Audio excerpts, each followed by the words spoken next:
सभी YouTube viewers का हमारे चैनल पर स्वागत है। आज हम जियोग्राफी यानी भूगोल के कुछ अति आवश्यक तथ्यों को डिस्कस करेंगे। इसमें हम विश्व के मानचित्र और ग्लोब को देखते हुए अक्षांश और देशांतर रेखाओं के बारे में पढ़ेंगे। मानक समय, अंतर्राष्ट्रीय मानक समय क्या है, पृथ्वी की गतियाँ, कौन कौन सी गति पृथ्वी करती है, मौसम कैसे बदलते हैं और भारतीय मानक समय के बारे में भी हम इसमें डिस्कस करेंगे।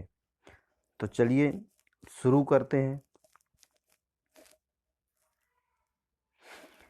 सबसे पहले तो हम जान लेते हैं पृथ्वी हमारी जो है वो गोल है।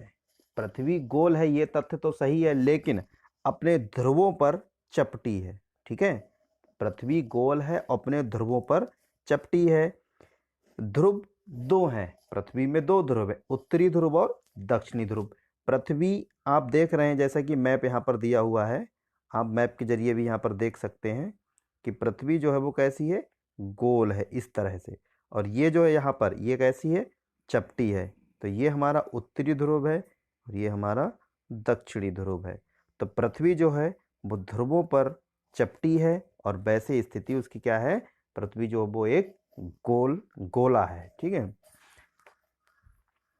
चलिए अब आती है अगला जो टॉपिक हमारा अक्षांश रेखाएं। बहुत से स्टूडेंट को कंफ्यूजन रहता है कि अक्षांश रेखाएं क्या हैं। ठीक है, तो मान लीजिए एक कोई स्थान है, आप किसी स्थान पर खड़े हैं और आपको किसी व्यक्ति को अपने स्थान का आपको किसी भी मानक या किसी भी बिंदु के द्वारा या किसी भी मान के द्वारा आपको बताना है, तो उन रेखाओं को उस स्थान को उन रेखाओं के द्वारा जो है निर्देशित किया जाता है, दिखाया जाता है। उनको हम अक्षांश रेखाएं कहते हैं और देशांतर भी होती हैं। तो पहले हम अक्षांश रेखाओं के बारे में पढ़ेंगे। ठीक है, तो अक्षांश रेखाएं क्या है, यहाँ पर एक नीचे आप मानचित्र देख रहे होंगे, ये गोल जो दिख रही है पृथ्वी है, ऊपर उत्तरी ध्रुव है, नीचे दक्षिणी ध्रुव है। तो अक्षांश रेखाएं क्या होती हैं, पृथ्वी पर पूरब से पश्चिम की ओर खींची गई काल्पनिक समानांतर रेखाएं अक्षांश रेखाएं कहलाती हैं। ठीक है, पृथ्वी पर पूरब से पश्चिम, ये इधर जो दिशा है वो पूरब है, ये आपका है पूरब यानी ईस्ट, ये आपका वेस्ट, और ऊपर आपका नॉर्थ और इधर आपका साउथ हो गया नीचे के लिए। तो देखिए पृथ्वी पर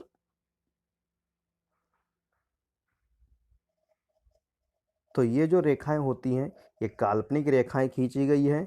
ठीक है, ये आप जितनी भी पूरब से पश्चिम की ओर रेखाएं देख रहे हैं ये सारी ही अक्षांश रेखाएं हैं। ठीक है, दो अक्षांशों के बीच की दूरी लगभग 111 किलोमीटर होती है। ये 0 डिग्री से 90 डिग्री उत्तरी एवं 0 से 90 डिग्री दक्षिणी ध्रुव तक स्थित होती हैं, और जो 90 डिग्री पर पहुंच जाता है ये आपके ध्रुव कहलाते हैं। ठीक है,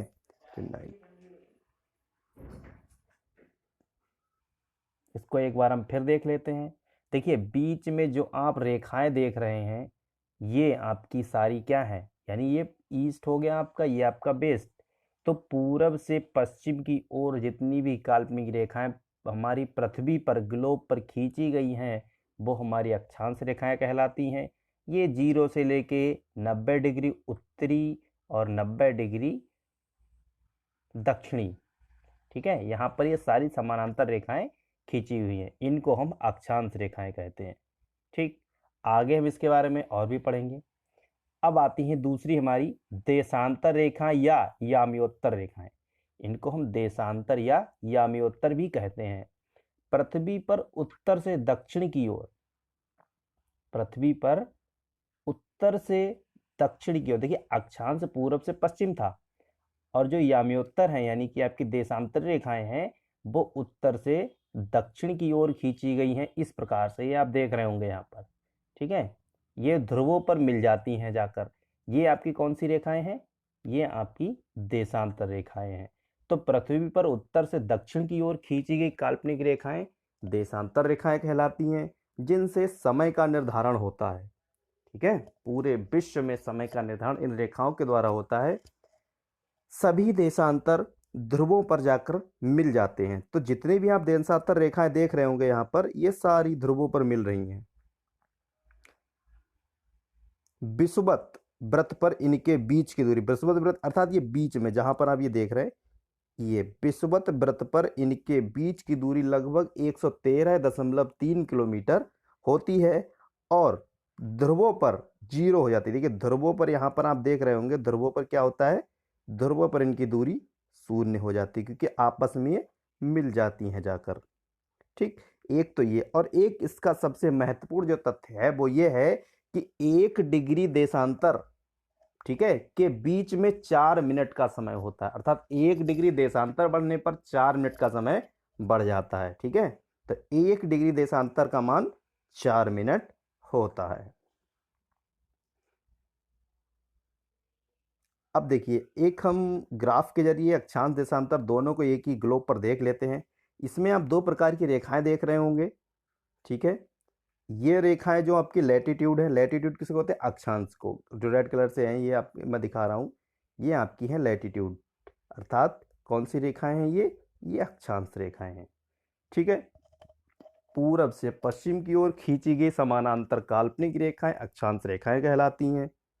ठीक है, और उत्तर से दक्षिण की ओर खींची गई जो रेखाएं हैं काल्पनिक, जो ध्रुवों पर मिल जाती हैं जाकर, इनको हम देशांतर या याम्योत्तर रेखाएं कहते हैं। ठीक है, ये टॉपिक लगभग सभी स्टूडेंट्स का क्लियर हो गया होगा। चलिए आगे देखते हैं, भूमध्य रेखा या विषुवत रेखा। अब हमने रेखाएं तो 2 ही प्रकार की होती हैं, अक्षांश और देशांतर, लेकिन इनमें कुछ मुख्य रेखाएं होती हैं, उनके बारे में हम चर्चा करेंगे। तो देखिए, भूमध्य रेखा या विषुवत रेखा, जिसको इक्वेटर कहते हैं हम। तो भू मध्य, भू का मीन्स क्या होता है, जमीन, पृथ्वी, और मध्य मतलब बीचों बीच। तो जो ऐसी एक रेखा है, ठीक है, जो पृथ्वी के बीचों बीच से खींची गई है, अर्थात पृथ्वी के बीचों बीच खींची गई 0 डिग्री अक्षांश काल्पनिक रेखा, जो पृथ्वी को 2 बराबर भागों में, उत्तरी गोलार्ध और दक्षिणी गोलार्ध में विभक्त करती है, वो भूमध्य रेखा या विषुवत रेखा कहलाती है। इसको इक्वेटर भी हम कहते हैं। दिखाते हैं हम इसको, मैप के जरिए देख लेते हैं। देखिए, ये आप हमने बताया था पूरब से पश्चिम की ओर क्या है, अक्षांश। तो ये अक्षांश रेखा ही है, लेकिन ये 0 डिग्री अक्षांश जो है, इसको हम भूमध्य रेखा कहते हैं। ठीक है, तो 0 डिग्री जो अक्षांश है, जो पृथ्वी को 2 बराबर भागों में बांटती है, उत्तरी गोलार्ध और दक्षिणी गोलार्ध में, वो हमारी क्या कहलाती है, 0 डिग्री अक्षांश या भूमध्य रेखा या विषुवत रेखा या इक्वेटर भी उसको हम कहते हैं। ठीक है, अगला टॉपिक देखते हैं। अब आती है कर्क रेखा। देखिए, अभी हम अक्षांश के बारे में ही पढ़ रहे हैं, ये सारी अक्षांश हैं। तो पहली मुख्य अक्षांश हो गई 0 डिग्री, उसके बाद आते हैं कर्क रेखा। तो 23.5 डिग्री उत्तरी अक्षांश। देखिए, 23.5 डिग्री उत्तरी अक्षांश को हम कर्क रेखा कहते हैं, जो भारत के बीचों बीच होकर गुजरती है और 8 राज्यों से होकर गुजरती है। कौन कौन से, राजस्थान, गुजरात, छत्तीसगढ़, त्रिपुरा, मिजोरम, पश्चिम बंगाल, झारखंड और मध्य प्रदेश। इन 8 राज्यों के बीच से होकर ये हमारी जो है ट्रॉपिक ऑफ कैंसर यानी कर्क रेखा जो है काल्पनिक 23.5 डिग्री उत्तरी है, जो इसका मान ये हमारे भारत के बीचों बीच से 8 राज्यों से होकर गुजरती है। ठीक है, तो अब हम इसको मैप पे देख लेते हैं। देखिए, ये आपकी जो बीच में आप देख रहे हैं, ये क्या है बताएंगे आप लोग, ये क्या है, ये आपकी अक्षांश रेखा है, 0 डिग्री अक्षांश रेखा। और इसके देखिए उत्तरी बोला, यानी इसके ऊपर का भाग उत्तरी और इसके नीचे का भाग दक्षिणी। तो ऊपर की ये जो रेखा आप देख रहे हैं, ये आपकी क्या है, ट्रॉपिक ऑफ कैंसर, अर्थात ये क्या है, आपकी कर्क रेखा है, जो भारत के देखिए बीचों बीच से, ये रहा भारत आपका, बीचों बीच से गुजर रही, तो 8 राज्यों से होकर गुजरती है। इसका मान ये यहाँ ये 0 डिग्री है और ये है आपका 23.5 सही 1/2 डिग्री, अर्थात ये 23.5 डिग्री पर स्थित है। उत्तरी अवश्य कहेंगे, अगर उत्तरी नहीं कहेंगे तो इसका मान आप सही से नहीं समझ पाएंगे। तो ये कर्क रेखा हो गई। अगली आती है मकर रेखा। अभी हमने 0 डिग्री से उत्तरी देखा था, तो 0 डिग्री से उत्तर में हम पहुंच गए 23.5, तो हमारी थी कर्क रेखा। अब 23.5 डिग्री दक्षिणी अक्षांश जो मकर रेखा कहलाती है, जो भारत के दक्षिण में हिंद महासागर से होकर गुजरती है। देखिए ये आप देख रहे हैं यहाँ पर, ये रहा, ठीक है। तो ये आपकी जो है, ये आपकी कौन सी रेखा है, मकर रेखा है, ठीक। तो मकर रेखा ये रही आपके 23.5 डिग्री दक्षिणी, 23.5 डिग्री दक्षिणी, ये 0 डिग्री हो गई आपकी विषुवत रेखा। और इससे 23.5 डिग्री नीचे आपकी कौन सी रेखा हो गई है, कौन सी रेखा, मकर रेखा, ठीक है, ट्रॉपिक ऑफ कैप्रिकॉर्न। तो ये आपका मकर रेखा और कर्क रेखा और विषुवत रेखा तीनों का चैप्टर क्लियर हो गया होगा। बीच वाली रेखा जो है, बीच वाली जो रेखा है, ठीक है, ये 0 डिग्री यानी विषुवत भूमध्य रेखा, ऊपर वाली 23.5 डिग्री उत्तरी में हो गई आपकी कर्क रेखा, नीचे 23.5 डिग्री दक्षिणी में हो गई आपकी मकर रेखा, ठीक है। चलिए आगे देखते हैं। अब आ गया अंतरराष्ट्रीय मानक समय रेखा। भाई देशांतर हमने पढ़, देखिए अक्षांश में 3 चीजें पढ़ी हमने, कर्क रेखा, मकर रेखा और विषुवत रेखा। अब आते हैं देशांतर के बारे में। देशांतरों का भी अपना एक महत्वपूर्ण स्थान है। 0 डिग्री देशांतर जो लंदन के ग्रीनविच से होकर गुजरती है, जिसे अंतरराष्ट्रीय मानक समय रेखा माना गया है। इसी रेखा से पूरे विश्व का समय का निर्धारण होता है। इसके पश्चिम में जाने पर समय घटता है, इसके पूर्व में जाने पर समय में वृद्धि होती है। और 180 डिग्री जो वहीं पर स्थित है, उसके ठीक उल्टे 180 डिग्री देशांतर को अंतरराष्ट्रीय तिथि रेखा माना जाता है, जहां से तिथि का निर्धारण होता है, अर्थात दिन का निर्धारण होता है, ठीक है। तो हम इसमें देखते हैं 0 डिग्री हमारी जो मानक समय रेखा है वो कहाँ पे है, क्या है। देखिए ये आपकी है 0 डिग्री, ठीक है। 0 डिग्री क्या है, ये देशांतर है आपकी 0 डिग्री। इसको हम क्या कहते हैं, ये गुजरती कहाँ से, पहली चीज तो ये समझ लीजिए, ये लंदन के ग्रीनविच से होकर गुजरती है, अर्थात यहाँ का समय जो होता है वो पूरे विश्व का समय यहीं से निर्धारित होता है। इसके आप ईस्ट में जाएंगे तो समय बढ़ेगा प्लस में, इसके आप वेस्ट में जाएंगे पश्चिमी देशों में तो समय घटेगा, ठीक है। तो यहाँ पर 0 है तो इधर आपका बढ़ेगा समय, इधर के देशों में समय घटेगा, अर्थात इसको मध्य मान लिया गया है। इसीलिए हम इसको 0 डिग्री ग्रीनविच मीन टाइम यानी 0 डिग्री GMT भी कहते हैं, ठीक है। तो ये आपका समय निर्धारण इस रेखा के द्वारा होता है। भारत की मानक समय रेखा देखिए वो था विश्व का, ठीक है। विश्व में हमारे जो है देशों को किस प्रकार से कैसे कैसे क्या होगा समय का, वो वहां से आपको डिफाइन किया गया है। अब देखिए भारत की जो मानक समय रेखा है, भारत का समय कैसे निर्धारित होता है उसके बारे में हम देख लेते हैं। तो देखिए भारत 82.5 डिग्री देशांतर रेखा को भारत की मानक समय रेखा माना जाता है, जो भारत के बीचों बीच इलाहाबाद के नैनी तथा नैनी या लोग मिर्जापुर भी मानते हैं से होकर गुजरती है। इसी रेखा से पूरे भारत का समय निर्धारित होता है। भारत का समय अंतरराष्ट्रीय मानक समय के अनुसार 5.5 घंटे आगे है, अर्थात GMT यानी 0 ग्रीनविच मीन से हमारा 5.5 घंटे ज्यादा चलता है टाइम। अगर वहां पर 1 बजा है तो हमारे यहाँ कितना बजा होगा, 5.5 और जोड़ दीजिए, 1 + 5.5 कितना हो गया, 6.5। वहां 2 बजा होगा तो हमारे यहाँ 5 2 7.5 बजा होगा। अर्थात आप समझ गए होंगे, क्योंकि हमारा भारत लंदन के पूर्व में स्थित है, इसलिए हमारे यहाँ का समय 5.5 घंटे आगे रहता है। अब हम इसकी स्थिति देख लेते हैं कहाँ पर है। ये देखिए आप, क्योंकि ये देशांतर होती है तो अर्थात ये उत्तर से दक्षिण की ओर खिंची हुई, ये आप देख रहे हैं ये काल्पनिक रेखा जो है ये हमारे इलाहाबाद के नैनी में जो है इसका मुख्य पूरे भारत का जो केंद्र बिंदु मान लिया था, इसलिए वहीं से पूरे भारत का समय निर्धारित होता है, ठीक है।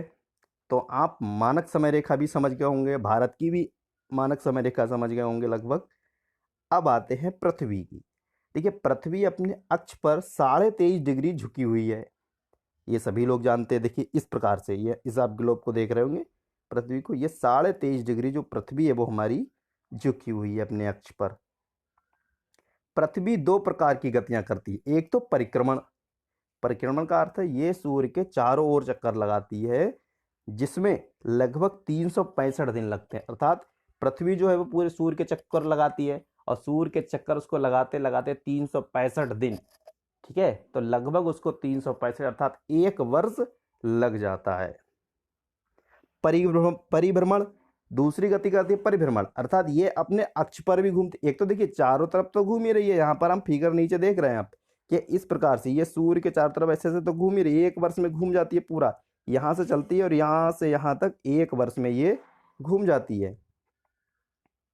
और दूसरी गति ये अपने स्थान पर भी करती है, ये जो है अपने स्थान पर भी रोटेट करती है, इस प्रकार से अपने ही स्थान पर भी घूम रही है, इसको हम परिभ्रमण कहते हैं। और ये जो परिक्रमा कर रही है इसको हम परिक्रमण कहते हैं। तो पृथ्वी 2 प्रकार की गतियां करती है, ठीक है, तो ये आप समझ गए होंगे, ठीक है। फिर भी यदि कोई क्वेश्चन है तो कमेंट जरूर कीजिए। वीडियो यदि अच्छा लगा हो तो सब्सक्राइब कीजिए, ठीक है, चैनल को, वीडियो को शेयर कीजिए, लाइक कीजिए और चैनल को सब्सक्राइब करके बेल आइकन दबा दीजिए ताकि आपको इससे संबंधित सारी वीडियो जल्द से जल्द प्राप्त हो सके।